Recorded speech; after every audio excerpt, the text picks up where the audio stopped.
Hello?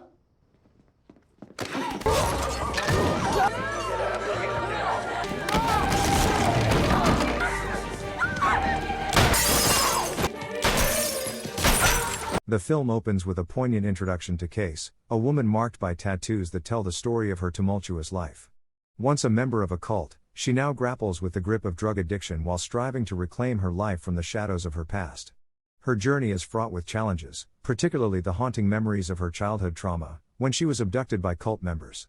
In contrast, we meet Bob, a dedicated police officer and loving father to his daughter Gabby. Gabby resides with her mother. Unfortunately, Gabby's home life is marred by frequent conflicts between her mother and stepfather, leaving her feeling deeply frustrated and isolated. On Christmas Day, Bob reaches out to Gabby to wish her well, but shortly after their conversation, an unsettling silence envelops the house. What follows is a nightmare. Gabby finds herself ambushed by cult members who not only attack her but also brutally assault her mother and subject her stepfather to unspeakable torture. In a horrific climax, the cult members murder them both. The next day, Bob's heart sinks when he discovers that Gabby did not attend the Christmas church service. Alarmed, he visits his ex-wife's home with Arthur, his former father-in-law. Their arrival unveils a scene of horror. Gabby's stepfather's body lies gruesomely displayed, while her mother floats lifelessly in the pool. Arthur is left shattered, mourning the loss of his only daughter. As both bodies are buried, Bob is consumed by regret for not being there when his ex-wife needed him most, all while the search for Gabby remains fruitless. 6 weeks later, Case finds herself in a drug rehabilitation center, tears streaming down her face as she reads about Gabby's abduction in the newspaper. The article triggers painful memories of her own past abduction by the same cult. Moved by a sense of duty and empathy, Case resolves to reach out to Bob and assist him in his desperate search for his daughter. Bob, feeling increasingly hopeless in his quest for Gabby, sees a flicker of hope in Case's willingness to help. Her own traumatic history offers a unique perspective on the case. However, his superior, John, forbids him from engaging with Case due to her struggles with addiction.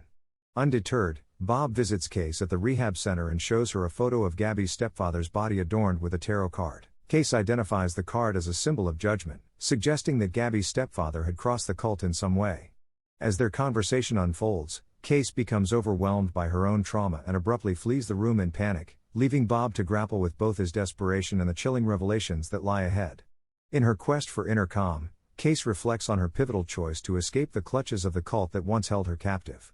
During her harrowing time there, she endured unimaginable torture at the hands of the cult leader, Cyrus.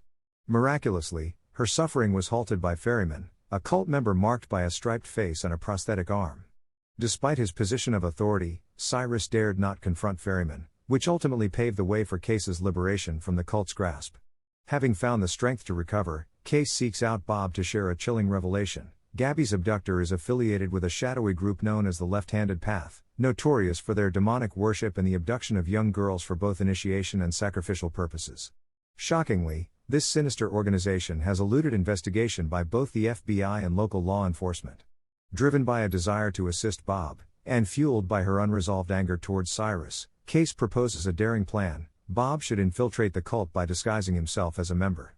Before embarking on this dangerous mission, Bob reassures Arthur that he will do everything in his power to rescue Gabby. Despite Arthur's deep concern for Bob's safety as his former father-in-law, Bob remains steadfast in his commitment to uncovering the truth. As they journey together, Case opens up about her traumatic past, recalling how Cyrus forced her into prostitution, serving men with distinctively striped noses, an experience that haunts her to this day.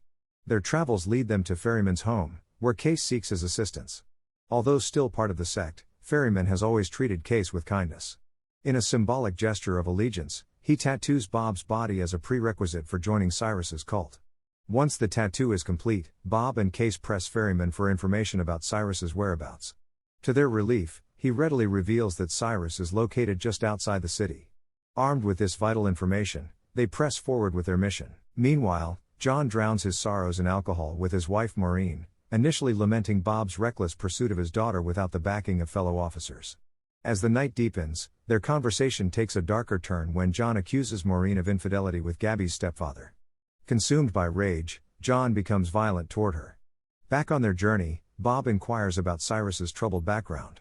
Case recounts how Cyrus was steeped in gang culture and drug abuse from a young age, engaging in a litany of crimes including violence and human trafficking. A pivotal moment came when he killed someone he loved deeply, an act that shattered him and ultimately led to the formation of the cult. Bob, a man of principle, struggles to understand how anyone could turn to cultism when so many other belief systems exist. After a long day on the road, they decide to rest at a motel. Seizing the moment, Bob asks Case about her motivations for leaving the cult. She shares a poignant story about her longing for her long-lost mother, often mistaking strangers for her in a desperate search for connection. This profound yearning ultimately drove her to break free from the cult in hopes of finding her mother. That evening, they venture into a darkly atmospheric satanic bar where revelers dance and celebrate, a stark reminder of the world they are now entangled in. Case encounters a loyal member of Cyrus's inner circle who owns the bar, revealing an injection mark on her arm. She reassures Bob that it's merely a facade to mislead the cult. Despite Bob's growing disappointment and skepticism, Case remains resolute in their mission. She then shares critical news: Cyrus is expected to arrive at the bar soon. Meanwhile, Maureen stumbles into Arthur's bar, visibly battered, disclosing that John nearly killed her over their affair. She expresses doubt about John's commitment to seeking justice for the murders of Arthur's daughter and son-in-law. As Bob seeks refuge in the bar, he unexpectedly confronts Cyrus's henchmen. Acting quickly, he discreetly signals Case to follow him. Shortly after, they spot a member of Cyrus's crew who informs his associates about Case's return, alarming a henchman named Gutter, who rushes to notify Cyrus. In a bold move, Case decides to confront them alone, leading her directly to Cyrus. Meanwhile, Bob ambushed by a cult member. After sustaining serious injuries, he manages to procure medical supplies to tend to his wounds. Cyrus, feeling betrayed by Case's departure from the cult, violently attacks her, convinced that she has conspired against him by returning. To validate his suspicions, he orders Case to kill one of his own members, who instead threatens to take drastic action. As this unfolds, Bob tirelessly searches for Case. After hours of searching, he spots an elderly man wearing Case's jacket and pressures him for information about its origin. This leads Bob to a nightclub where he witnesses Case being assaulted by thugs. Without hesitation, he intervenes, using a shotgun to eliminate her attackers. Exhausted from the harrowing encounter, they retreat to their lodging, where they find solace in each other's company, both bearing the scars of their experiences with Cyrus's cult. The following day, they set off again in pursuit of Cyrus, who has slipped from their grasp and no longer views Case as a threat. As they travel together, their bond deepens. Bob shows a newfound care for Case that starkly contrasts their initial meeting. After several days on the road, they cross paths with Errol once more. Despite their pressing inquiries about Cyrus's whereabouts, Errol remains tight-lipped until Case's frustration boils over and she attacks him. Fortunately, Bob steps in, urging her to hold back and reminding her that harming Errol would jeopardize their only lead. Unfortunately, Errol manages to escape before they can extract any valuable information from him. The following day, while Bob and Case enjoy a meal at a cafe, Cyrus discreetly instructs his men to place a deadly snake in Bob's car. During their lunch, Case presents Bob with a bullet, proclaiming it to be a representation of divine judgment. She explains that the bullet holds the power to determine human fate, life or death. As long as they possess bullets, they still have a fighting chance for revenge against their oppressors. After finishing their meal, Bob heads back to his car, but just as he prepares to light a cigarette, the snake strikes, sinking its fangs into his hand and neck. In a desperate struggle, Bob manages to kill the snake, but not before one of Cyrus's henchmen witnesses the attack. Without hesitation, Bob chases down the henchman and stabs him.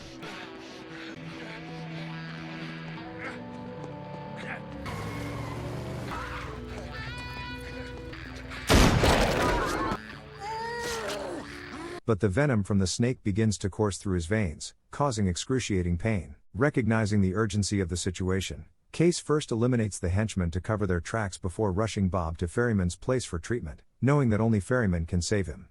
Ferryman administers an antidote and instructs Case to keep a watchful eye on Bob until he regains consciousness.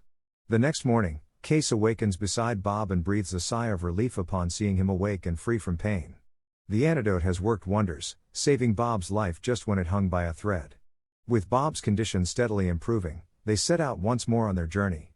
This time, they encounter Lena, a former close friend of Case's, who has her own agenda to draw Cyrus out of hiding. Meanwhile, Arthur confronts John with fierce accusations, claiming he orchestrated the murders of Arthur's daughter and son-in-law and the kidnapping of Gabby, all based on information from Cyrus. Meanwhile, Maureen looks bewildered, having no prior knowledge of Cyrus. As tensions rise, Arthur recounts his dark history with John and Cyrus to Maureen. He reveals that Cyrus once intended to sell his mother's land to Arthur and John for an entertainment venue. However, when Cyrus's mother refused to sign the sale agreement, he erupted in rage and fatally shot her, using her hand to sign the document posthumously. This act marked a turning point in Cyrus's descent into madness, leading him to establish a cult and a criminal gang. Both John and Arthur felt powerless in the face of Cyrus's threats, fearing that any resistance would result in accusations of complicity in the murder. Upon hearing this chilling revelation, Maureen is consumed by rage and vows to take revenge on John. Meanwhile, Bob and Case manage to contact Cyrus using Lena's phone. In a sinister twist, Cyrus proposes a deal: if Bob wants to save Gabby, they must first retrieve money that was stolen by a rival gang. Upon hearing this, Lena's anger escalates unreasonably, prompting Bob to expel her from the inn.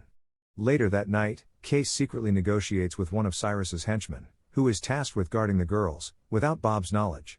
She bravely offers to surrender herself in exchange for Gabby's release to Bob. The henchman, eager to seize the opportunity, accepts her offer without hesitation. Not long after, Case and Bob arrive at Errol's location, where they encounter guards conducting weapon checks. Concealed within a secure bag, Bob carries a hidden pistol.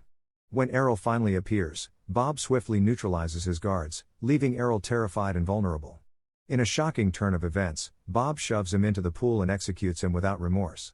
The next day, they make their way to the agreed-upon meeting point to deliver the money they obtained from Errol. According to their arrangement, Cyrus has the right to reclaim Case as part of his operation.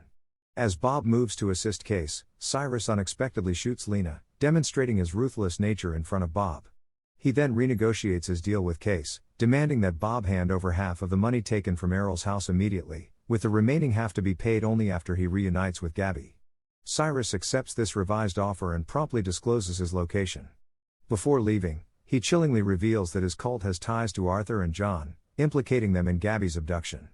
Despite his fury, Bob maintains his composure, concentrating solely on rescuing his daughter. Eventually, he and Case arrive at the site of the abduction. Without hesitation, they deliver the remaining money to Cyrus's henchmen and approach Gabby, who has just been released. However, Cyrus betrays their agreement by signaling an attack with fireworks, unleashing Gutter and his men to hunt down Bob and Case. Realizing the imminent danger, Bob quickly hides Gabby in a sewer, where she quietly expresses her desire for her father to triumph over their attackers. Fueled by love and determination, Bob resolves to protect his daughter at any cost. Moments later, chaos erupts as the battle begins. What are you doing? Bring the fuck...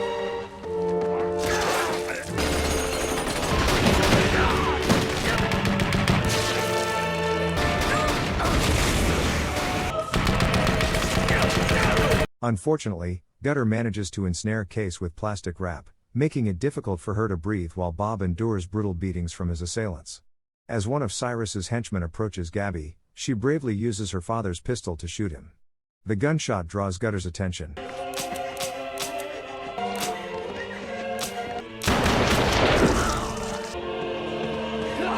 And despite his injuries, Bob fights back fiercely. In a fierce struggle, he ultimately eliminates all of Cyrus's henchmen. However, his wounds take a toll on him, causing him to collapse and lose consciousness. The following morning, Gabby calls for help from a passing helicopter, ensuring that both Case and Bob are transported to the hospital for urgent medical care. A few days later, Bob's health begins to improve, motivating him to attend the FBI hearing. There, he witnesses Maureen and Arthur being interrogated about John's death. Case also arrives, determined to confess to the police about Cyrus's heinous crimes. After the trial concludes, Bob meets with Case to discuss important matters. Before she leaves, he hands her an address, her mother's residence. Grateful for all his support, Case expresses her heartfelt thanks to Bob. That evening, however, she finds herself at a location that turns out to be Cyrus's hideout. In a dilapidated attic, she waits patiently for a week, filled with anticipation for Cyrus's arrival. When he finally appears, caught off guard, Case seizes the moment. Gun in hand, she confronts him and commands him to sit down. Fueled by her pent-up rage and desire for vengeance, she exacts her retribution for John's death with unwavering determination. You're crossing over. The news of Cyrus's demise spreads quickly, prompting the FBI to call on Bob to investigate the crime scene, as he is the only one aware of who the killer is. Upon his arrival, Bob discovers a tarot card left behind, a symbol of Case's successful quest for vengeance against her past. Meanwhile, Case visits her mother's address, only to find her mother happily settled with a new family. Feeling a deep sense of abandonment and believing she is no longer needed, Case quietly decides to leave without making a sound. In the film's poignant conclusion, Bob encounters Case once more. Recognizing their shared experiences and newfound status as single individuals, he proposes that they live together, offering each other companionship and support as they navigate their new realities. Thank you for watching.